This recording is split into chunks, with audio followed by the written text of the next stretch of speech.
Welcome back, everyone. I've got a really interesting guest now, Jordan Weller from Deloitte. And we're going to have a conversation about all things AI. Perhaps we'll start with welcome, Jordan, to the channel. It's a real pleasure to have you here. Perhaps we'll start with you introducing yourself and what AI means to you, I guess. Absolutely. Thanks very much. And hi, everyone. So my name's Jordan Weller. I'm an associate director at Deloitte. I work within our AI and data practice. I've actually had an interesting journey to get to here. I didn't start within AI. I started within commercial roles in travel before kind of starting to change my direction. I worked in autonomous vehicles for a little bit of time, worked a bit in telecoms, and then I came into Deloitte and have been working on AI and data programs, particularly in retail and sort of travel and leisure. So pulling a little bit of my background and then a little bit of a different area. Great. And tell me about some of those, perhaps not going into the specific projects, but what do those projects look like in those sectors that you work? Yeah, so they can be quite varied. Do anything from like a straight sort of data and analytics strategy. So people who are really very early in the journey. We do things with sort of machine learning operations, so kind of a step back from where we sit in AI today, but it's still a really useful tool, particularly for the retailers. And then right through into Gen AI. So more recently, we've been doing things around sort of AI-powered revenue management for some of our travel organisations. We've done things around customer care and customer service as well, and sort of predictive sales. So these are some of the key bits. I think internally in Deloitte, we see a lot around sort of efficiency at the moment. So we're trying to sort of disrupt ourselves to a certain degree. I think that's really important. And of course, I guess one of the big issues, and I find it in my role at the university as well, is AI and the relationship between AI and people. And I guess in the industries that you work in, it's not only the people working in the industry, it's the customers and those sorts of things. And I know this is an area that you're particularly interested in. So tell me about that. Tell me about how you make those things work together. Yeah, I think even if you look like on more generic tech, I think sometimes we can be quite bad at remembering people are actually what are going to use that tech. But when it comes to AI, it's more important. It's really changing the processes, the roles, the organizations, the ways of working. And if you think about that from a pure tech perspective, which is often the way that happens, then that's when the change really struggles to embed, like the efficiencies and the gains and the kind of the really good things, even for the people involved, don't really land. So you have to, the way we've approached it is to take a really sort of people centric. You really like focus on the personas that are going to be impacted, what their role is today, what their role could be tomorrow, and how that will change. Share that vision, like really kind of embed that so people come on the journey, like they're there right from the start. And they can be part of that, and particularly because AI is changing so quickly and what can be done and how far we can push it. I think that's even more important, like keeping everybody in the loop, and that's certainly from an internal perspective. But like you put on a kind of a good point of customers are there as well, and I think there can be a real lack of trust at times of what organisations are doing. So I think having those communications open and being really clear in what you're doing and why, and like having things that are explainable and kind of what you're trying to deliver, I think is incredibly important if this is to be truly successful. Mm. I mean, it's a really good point, isn't it? I was having this conversation with a senior colleague that whenever we talk about AI, we bring our chief technology officer into the room, or we need to speak to the chief technology officer, and our chief technology officer is fantastic and very supportive, but I sort of make the point that it's not an IT issue. This is not a technology. Obviously, technology is at the heart of it, and it is a technology issue, and there are IT aspects to it, but it's a people issue, it's a strategic issue, it's a change issue, and that can be quite. And that means that I think the way you frame the challenge or the problem is quite important. I'd be really interested in your reflections on that, getting the right people to help in the room to help frame the problem so that you do have that successful outcome? Yeah, I think. Well, firstly, just before I answer that, I think you're right. I don't think it will be just a tech problem going forward. I think we will see parts of the business really merge in how they think and consider that. But I think the way we've best done it is we try to bring people in for sort of labs, like so really creative, collaborative sessions. Because actually, before you even get to the people, I think one of the biggest challenges is that people don't understand the problem. Like they're very quick to want to resolve with the technology. And so by bringing people back and starting at the problem, you can then bring the right people into that conversation and start challenging kind of the expectations and the norms, getting that collaborative viewpoint, and then go forward with what is the right solution, what is the right approach, how you're going to engage people. And you bring all of those elements of the business together in like a melting pot, which is how you get a kind of a true strategy and roadmap, which is more impactful. And do I mean I'm interested I'm interested in what solutions generally are looking like. Is it uh, a sort of curation of a whole load of tools or etc., or is it a okay, well we'll do something very bespoke that sort of sits in the background? You know how it, I just it's interesting because I think it is because AI can have such an impact and do so much. Is it that individual things are bitten off, or is it a more comprehensive solution that can be brought to bear on individual bits of a business? Is it a whole load of sort of proprietary stuff from Deloitte, perhaps, or is it bringing together different tools and services from different places? How are the solutions looking? It's actually really varied. So I think it depends on the client and the challenge. So there are some things which Deloitte bring, but quite often we can work with applications that are already in the market. So startups, we can work with sort of some of our major alliance partners as well. So you really are trying to work out what is right for the client and the solution. I think a lot of it, and you also need to consider what's going to happen in the future. Like you don't want something that's going to be bolted down and kind of that's it. It really needs to be kind of agile to keep adapting for what's happening. But then I also think that the other thing is that it's focusing like almost on departments or areas. So there are still quite a lot of use cases happening, but they can be quite specific. So it's like, how do we change our or improve our customer service experience? And there'll be a lot of discussion around that. Or how can we improve our revenue generation and pricing? Like so, it becomes like quite like those types of things where you're then really trying to just dive in and work what it is. There aren't many businesses that are looking to do a complete reinvention at the moment. Like they're not like kind of going back and saying, well, actually, how would we run our business with AI throughout?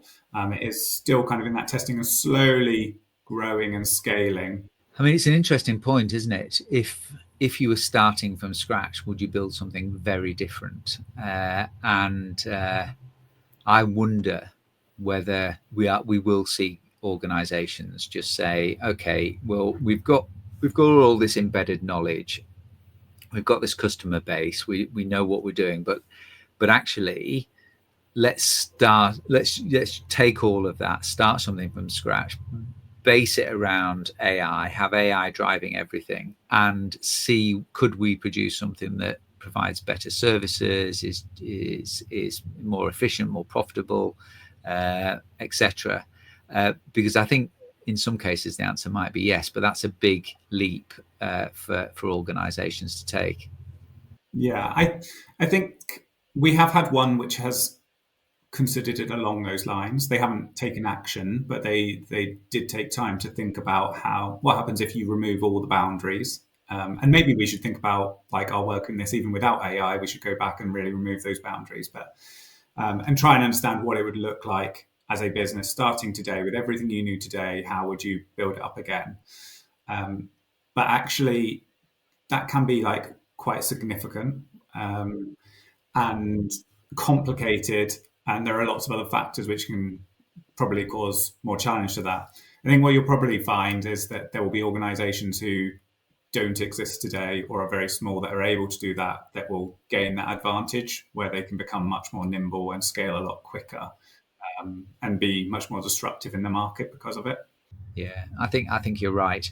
I think we'll see there'll be companies that are massive tomorrow that don't even exist today because of the advance of the technology. And it's one of my concerns about. I talk to businesses across the West Midlands, and many boards that I talk to are there'll be one or two people on the boards that are interested in AI and are using it personally. There will be some parts of the business that might have deployed a few tools, and then there'll be some that are completely scared or not interested. Scared often, I see a lot of that, and that's part of why I have this channel, really, to try and uh, remove the veil a bit, show people how they can use the technology and how it might start affecting their businesses and lives and things. Because I worry that if they don't, it's going to be very difficult to maintain competitive.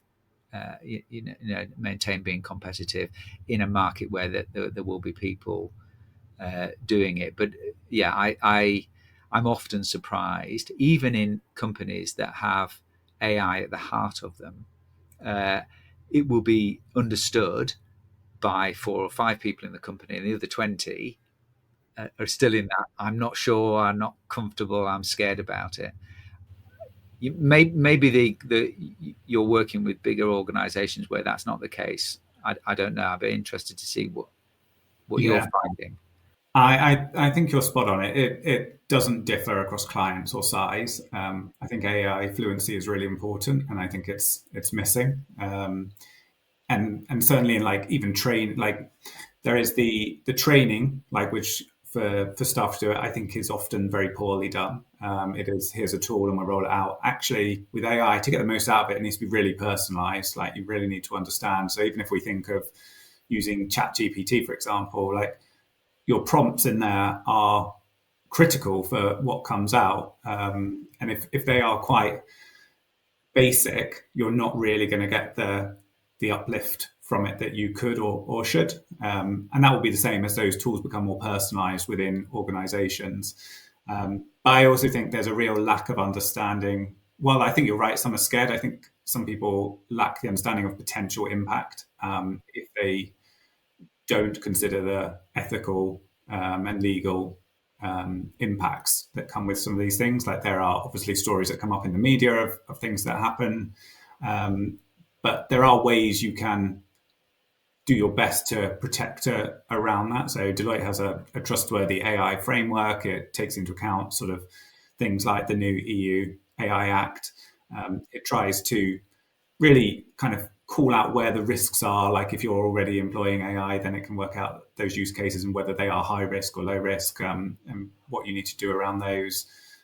Helps you set up guardrails, make things more transparent and explainable. And that's really important, not just for what's happening internally, like stop the hallucinations and things, but like also for reputation externally.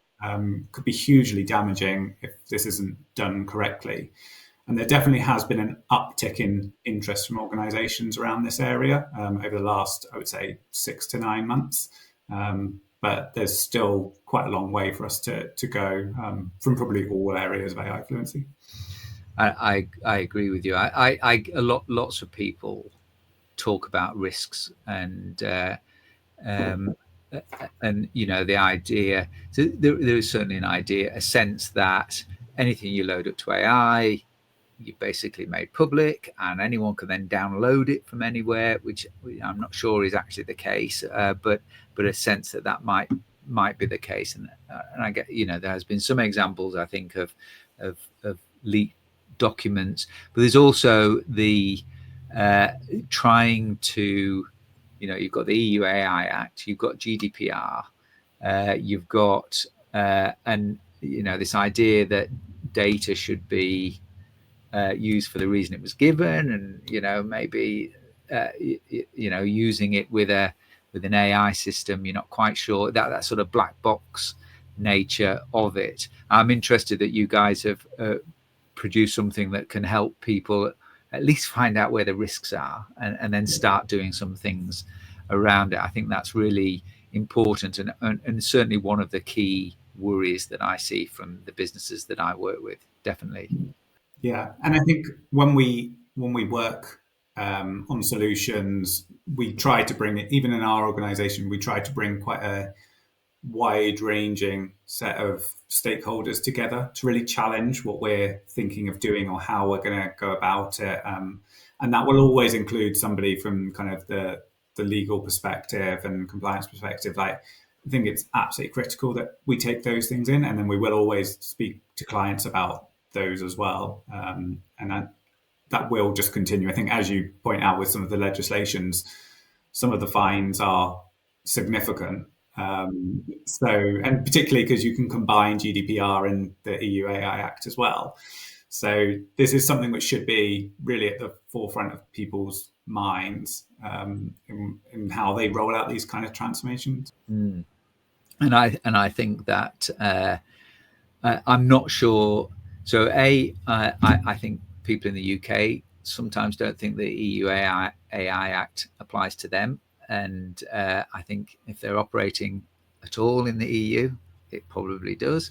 And I think I've spoken to some people in the States as well who running globalish businesses who say, oh, thank God we're not in the EU. And I think, well, I think you might be liable to it as well if you operate in the EU. So I think there's a lack of understanding, and yeah, I think I guess we haven't really got to any major, unless I'm wrong, we have not got any major prosecutions under that act yet. But I think when they do come, it will be uh, startling for some organisations. Yeah, and I'd also say that even at the moment, everyone looks at EU AI Act as an EU thing. Well, that was what GDPR was, but actually, it's almost like the de facto policy now. It's been sort of replicated everywhere else, and I think that will probably over the longer term be the same with what the EU are doing. There might be some delays with certain things which are happening in the world at the moment, but I think eventually we'll all end up in a similar place, and it'll be fairly stringent. No, absolutely. So when you are working with an organisation, give me a sense of what that team needs to look like. You talked about bringing a whole group of people together, but uh, there's obviously the sort of IT type people, and then maybe the domain experts. But what do you feel gives you the best sort of team to get a project agreed? I realise that framing of the project and getting it agreed, but getting it from this is a great idea to something, and I absolutely take your point that it's not just about implementing something; it's about then embedding and getting people Yeah. using it and working, getting the value. So, what does that team look like in your experience?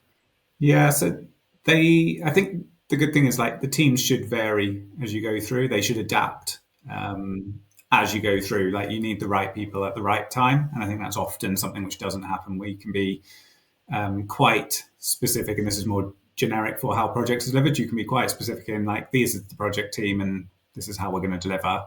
Actually, the best projects adapt their resources as they go to have the right people around.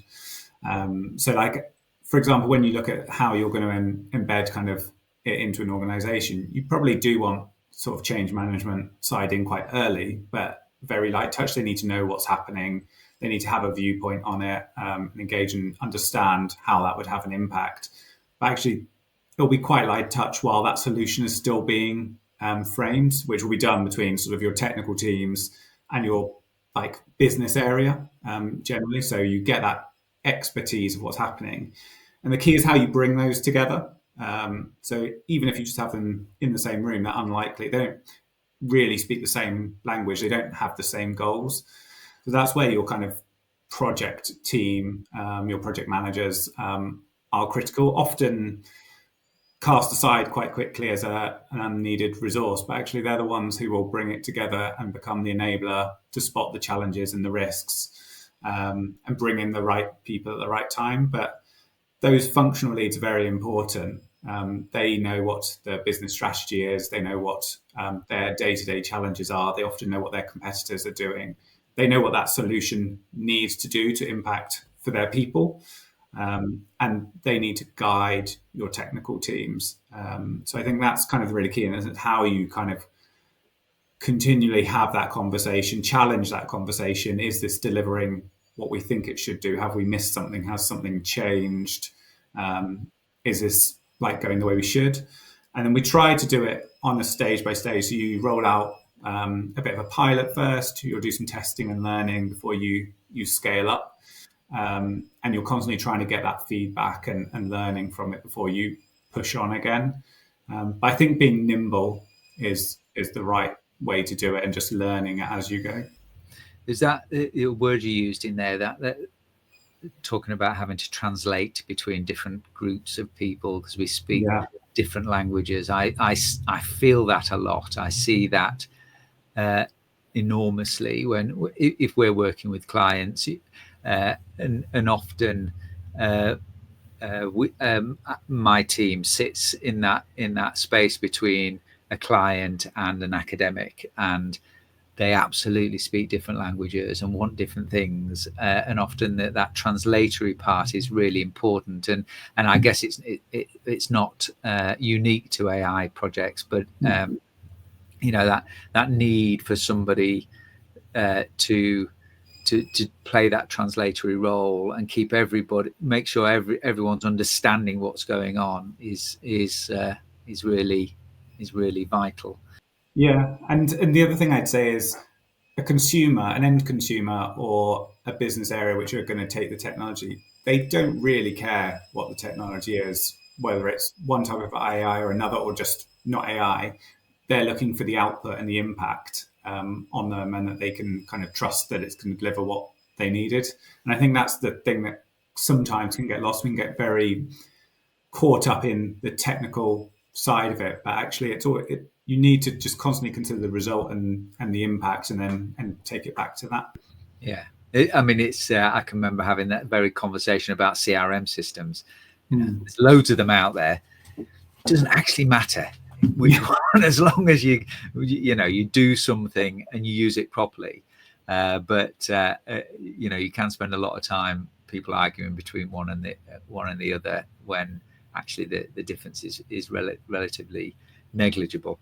So just, I guess, moving on to it's a conversation we have in our house a lot. I've got a 17-year-old creative daughter who sees AI as the end of everything creative, and she really struggles, which is interesting in a house where I'm making videos about AI all the time, struggles to see a way through for herself into the workplace. And we've seen Microsoft laying off coders, which is surprising. Wasn't the first place I thought you would start seeing job losses, but the potential for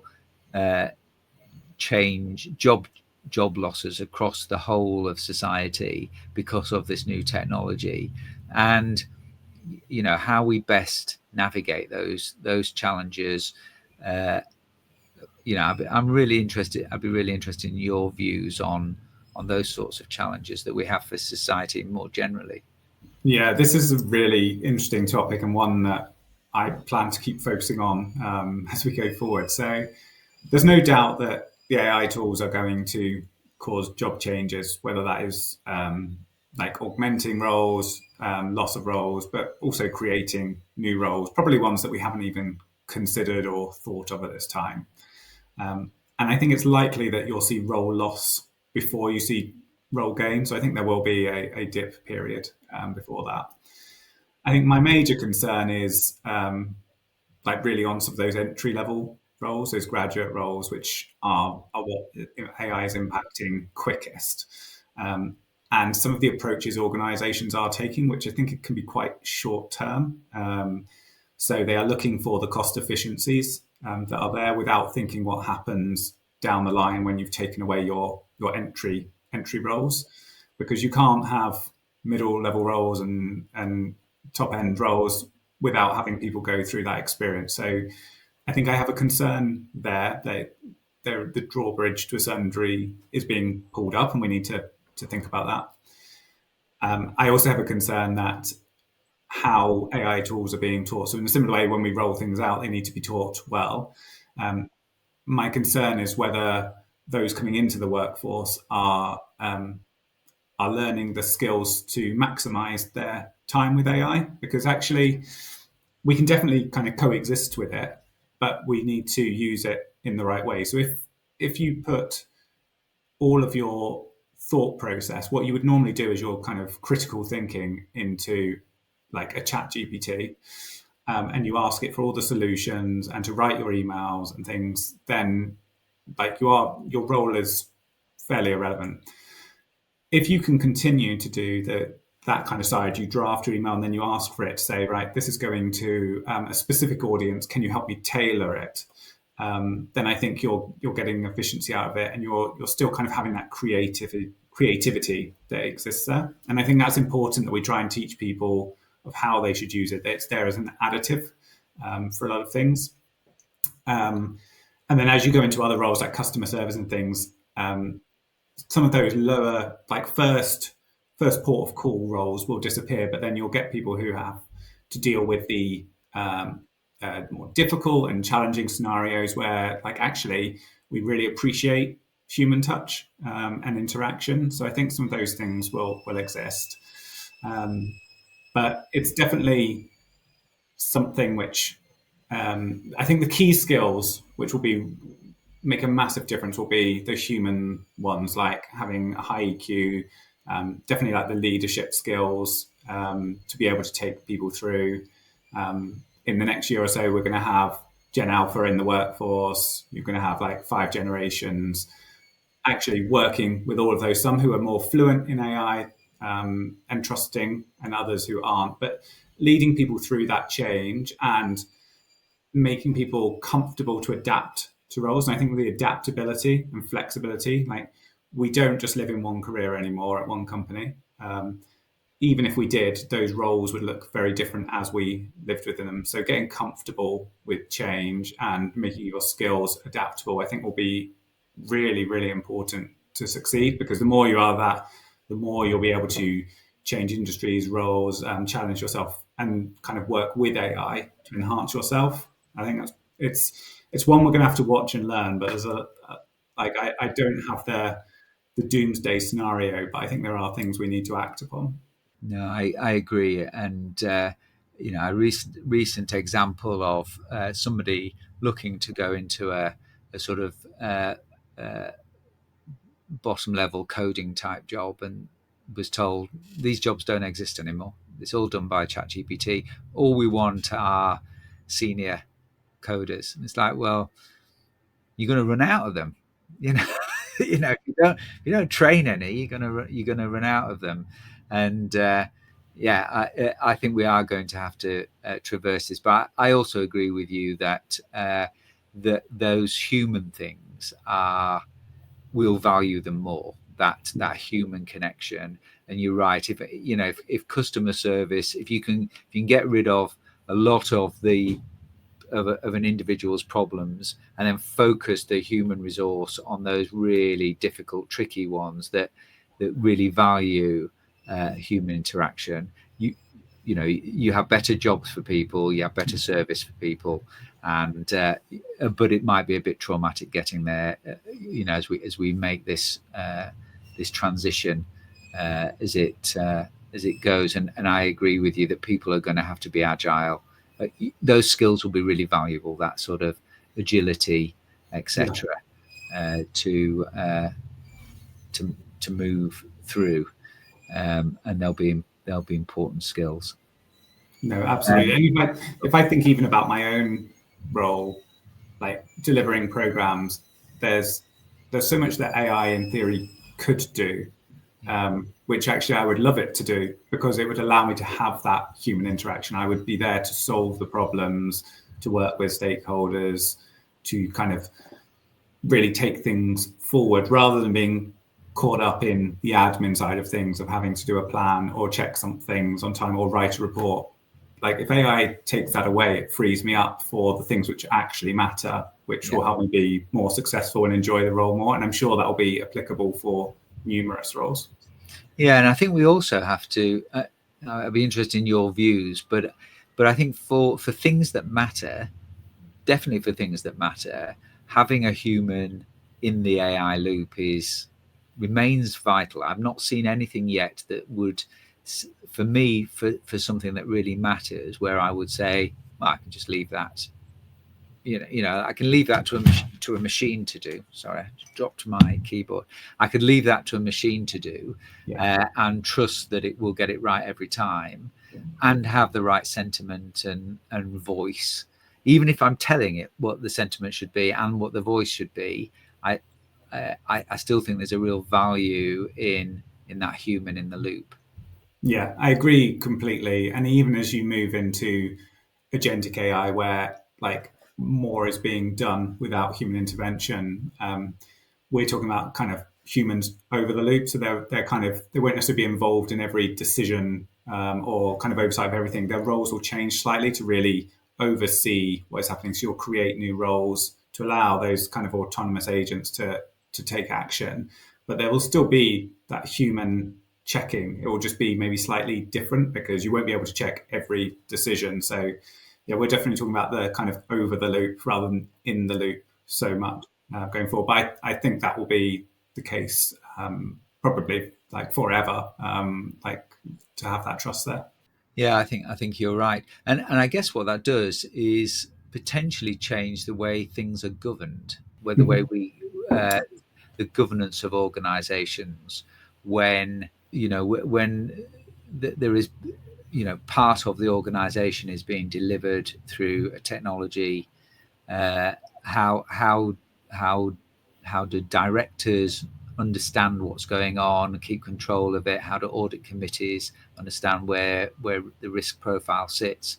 I I'd be really interested in any experience you've got about how organisations are shifting that governance role with this new technology.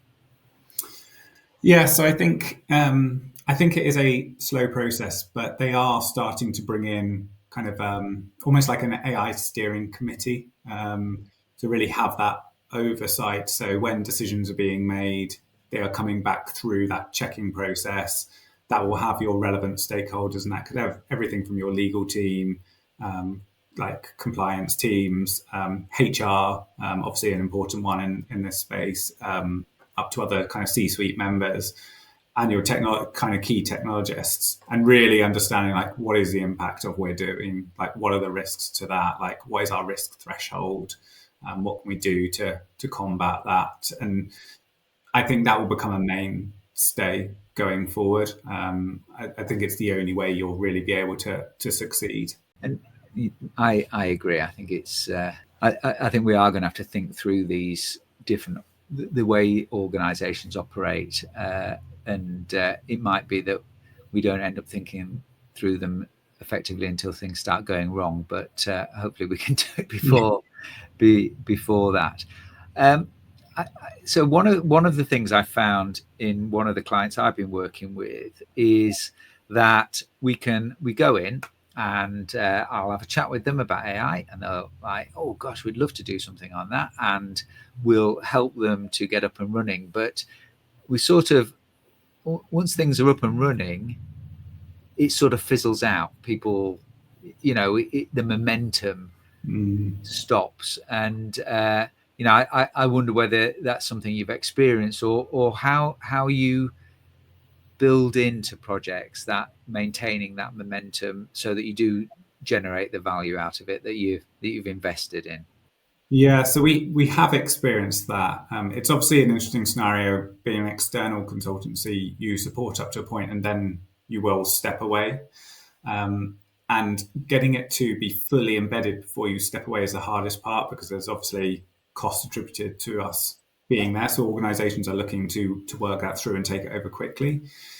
If that happens too quickly and it's not embedded, then we have seen scenarios where it drops off. So therefore, the value they're getting and is not as strong, and the processes that they're running just aren't as efficient or effective and probably not quite as robust as they were before.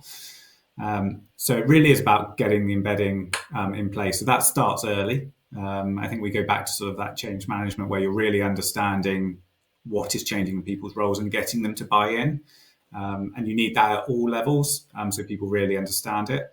And then you need that kind of governance around it, that people stay to those ways of working, that this is the way going forward.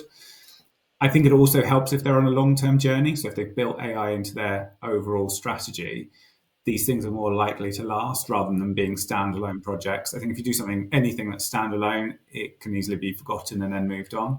If you're embedding it into what you are as a company, what you're looking to achieve, how you're going to deliver on your purpose, then I think it's more likely to stay there and continue to move forward. And people buy in and they understand that is the new ways of working.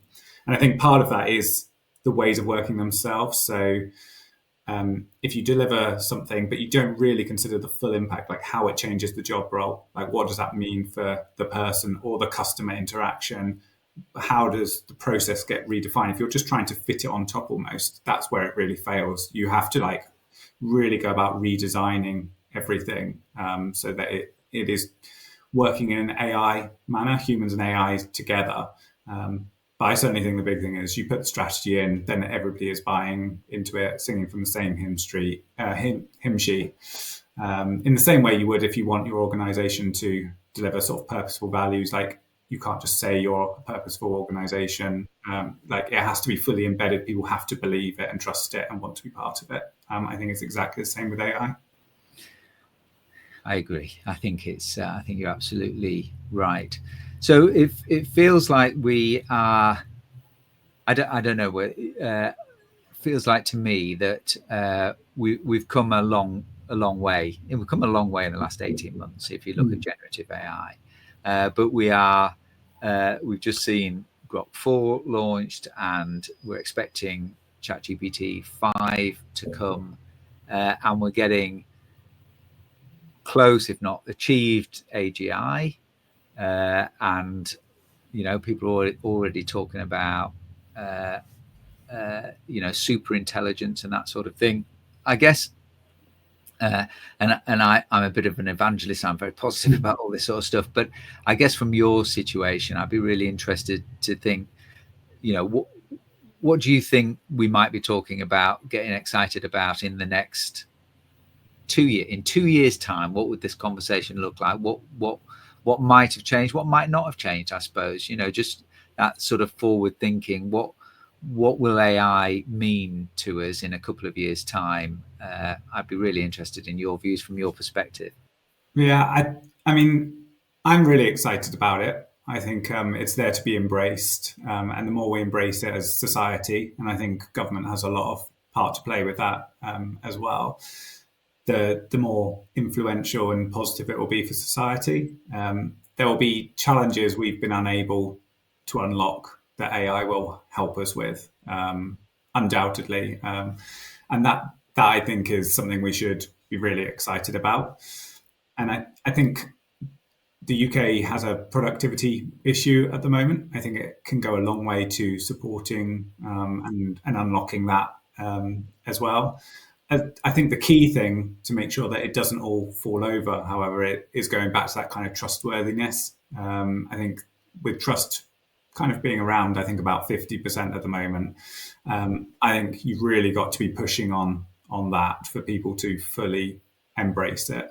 And otherwise, I think it will always be held back. I mean, to think about what would be here in 2 years is almost impossible. It moves so quickly that we could name any number of things, and it will probably be far beyond that. And I think also, as we said at the start of our conversation, there will be organisations there that don't exist right now that will come out as disruptors and completely change like industries. And I think that for industries themselves, and this goes for all of them, that's probably the biggest thing, is the not knowing what's coming. Like, what is somebody else going to do that is going to come in and change the game? Because while you're there, it's almost like turning Titanic. It can be quite slow to change an organization to be completely AI ready.